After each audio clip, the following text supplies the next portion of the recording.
Hello, welcome to needlepointers.com YouTube channel, and today I would like to show you how to make a sleeve cover for your Kindle e-reader. They have a handle in the back, and this is one that fits a paperweight, and this one fits a Kindle keyboard or a Kindle 3, and this is another version that fits a Kindle Touch. I have not had an opportunity to test it for a Nook or other tablets, but I provide information on how to figure out the cutting dimensions for the other devices also. It should work for any device, even a tablet. The first thing you need to do is find the dimensions of your device. So you measure the length and the width, and you try to get approximate measurement of the height, of the depth of it. I round the dimensions up to the nearest inch or half inch. So my Kindle paperweight here is 4.6 inches wide by 6.6 inches high and 0.4 inches deep. So what you will do is you'll want to add the depth and to the height and width calculations of your device. So when I add that, I have 4.9 inches by 6.9 inches. So just to be simple, I round that to 5.5 inches by 7 inches. And then for cutting, we'll add an inch in each direction, the width and the height. So that gives us the seam allowances and the little bit of extra that you need to be able to slide your device into the bag. There's a link on to a page with the cutting sizes of all the pieces in the description to this video. It also includes instructions on calculating the size for other devices. I'm using some batting, which is the same kind of batting you use for quilting. On the front, I use 2 layers of batting, and on the back I use 1. And I do this because the cover, when you slide the Kindle in, you give more padding to the screen side of the device. And I felt the extra layer would be good there for the screen. I recommend using cotton for the outside and the inside, but you can also use flannel on the inside to make it softer. I have cut the following pieces. I'm making one today for a Kindle paperweight. I got 2 pieces for front and back. I have 2 pieces for the lining, and I have 3 pieces for the batting. And all these were cut 6 inches by 8 inches. Then I have the flap outside, the flap lining, and a flap batting piece, which I cut at 6 inches by 3 inches. And then lastly, I have handle pieces, 2 handle pieces, and 1 piece of batting for the handle, which were cut at 6 inches by 2 inches. And then we just need 1 4-inch piece long of Velcro. The first step in sewing this is to sew the bumpy side of the Velcro to the flap lining. So here's the flap lining. It's the 6-inch by 3-inch piece. And I'm going to sew this down. I want it to be 5/8 of an inch from the top, so I can measure this from the long edge. So I'm measuring 5/8 of an inch down here. And then you want it to be centered on the back. So I'm going to sew it right about there, and I'm going to sew it all the way around to tack it all the way down.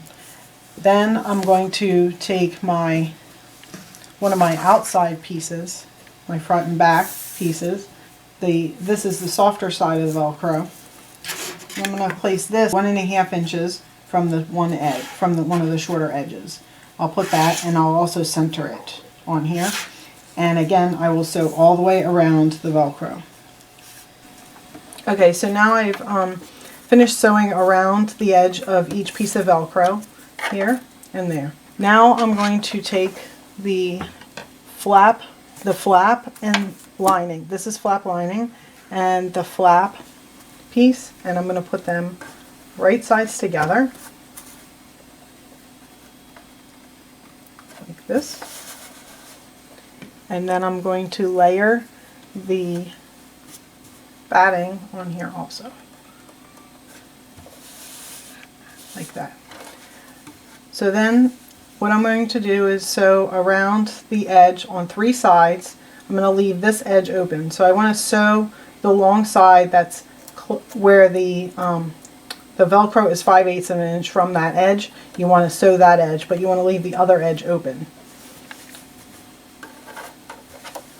And I'm sewing all seams at 1/4 of an inch.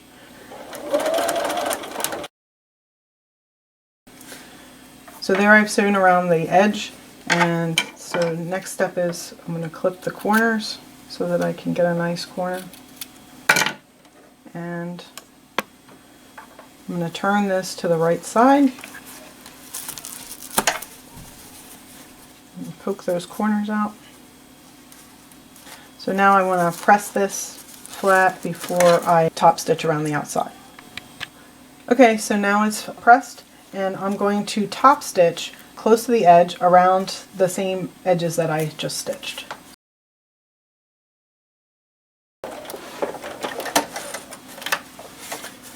Okay, so the flap piece is done for now, so I'm going to just put this aside for a few minutes. My next thing to put together is the strap. So I'm going to place the strap pieces, which you would have cut. These were the 6" by 2" pieces. So I'm going to put them right sides together, and then I'm going to layer a piece of batting on them. So I'm going to sew all the way around, but I'm going to leave a 1.5 to 2" opening on the one side, the one long end, and that's going to be used to turn it.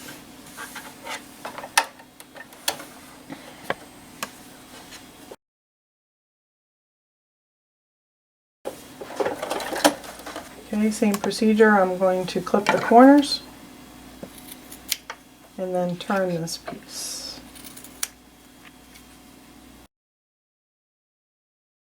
Turn it by folding in these edges like that. Okay, so it's ironed nice and flat, and we still have this opening here, but by top stitching we'll close that right up.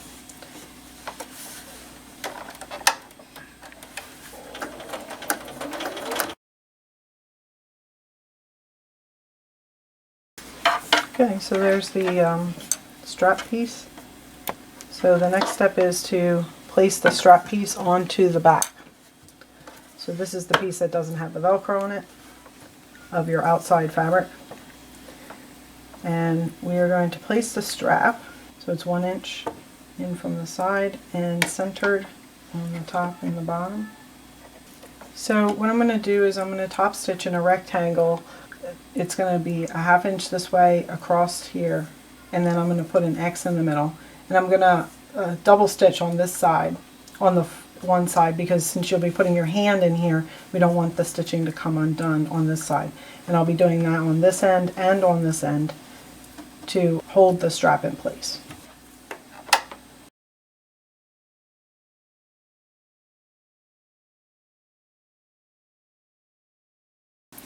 Okay, so that's one of them. I'm going to come back and after I do the second side. Okay, so now I have both ends of this sewn down. So this is your little strap. So now we're going to sew the flat piece onto the back, the piece with this with the handle. So you're going to sew it along the short end, one of the two short ends, it doesn't matter which, and you want it to be kind of centered on the back, which you're only going to have about a 1/4 inch seam allowance left. So I'm going to just stick that there, and as with all the other seams, we're sewing 1/4 inch seams on this.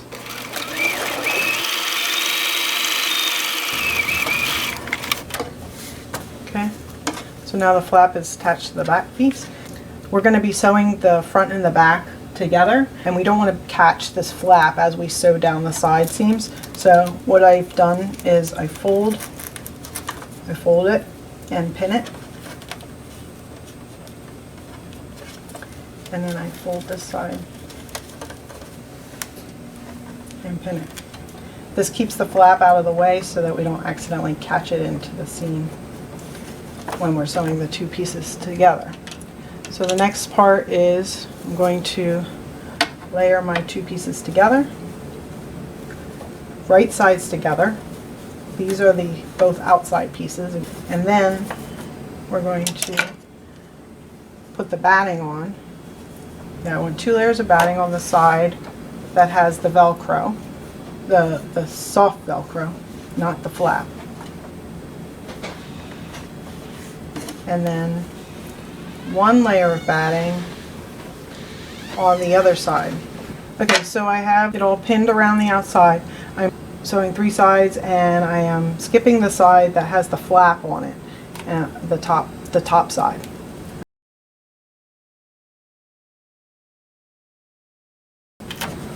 Okay, so I sewed the 3 sides, and I'm going to take these pins out. I can take these pins out also now. And now I'm going to go on to the lining pieces. So here's my 2 linings. I'm going to put these right sides together. So for this one, I'm going to sew, leaving the one top edge open. I'm going to sew down, and I'm going to sew across the bottom just a little bit, and then leave an opening in the bottom, about 1.5 to 2 inches open in the bottom, and then I'm going to sew the rest of this.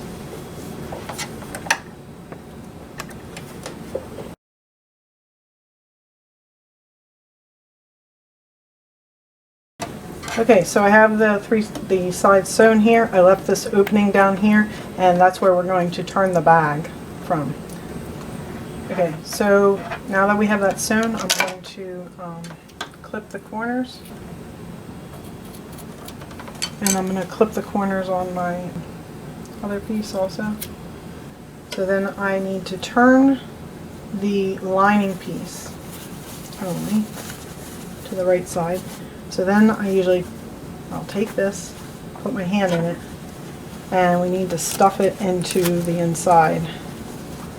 This is the kind of tricky part. So I stuff it in there, and we want to align the side seams for the lining and the outside. And I'm going to put a pins in there. So around this top edge.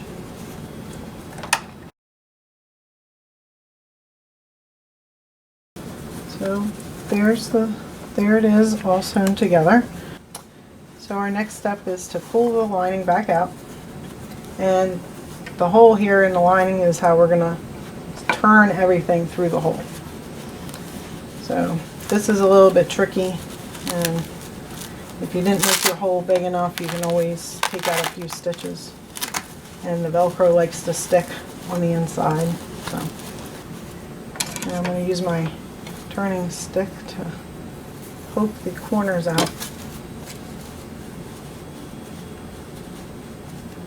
So our bag is almost done. So what I need to do now is sew close this edge where I just turned everything. Okay, so now we've ironed this, and since I pulled the seam out here further than it was before, I'm going to have to sew the whole length, most of the length of this, but just sew close the section that is open. You don't have to sew the whole length. So then all we do is stuff the lining inside. And you'll never see that seam that you just made, so because it's all the way down inside. And you can just push it into the corners some. And then one last step is to top stitch around the top edge. Top stitch around this edge. Okay, so it's a nice finished edge now on your cover. And you got it. So now we're all done, and we can put the e-reader inside.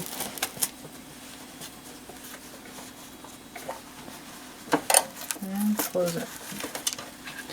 And it has a nice handy dandy carrying case handle. Don't forget to look on the description of the video for a link to some other information on making this bag. Thank you for watching our video. If you've enjoyed this video, please click the like button and subscribe to our YouTube channel. Also, visit us at needlepointers.com for lots of other free sewing projects, instructions, and supplies.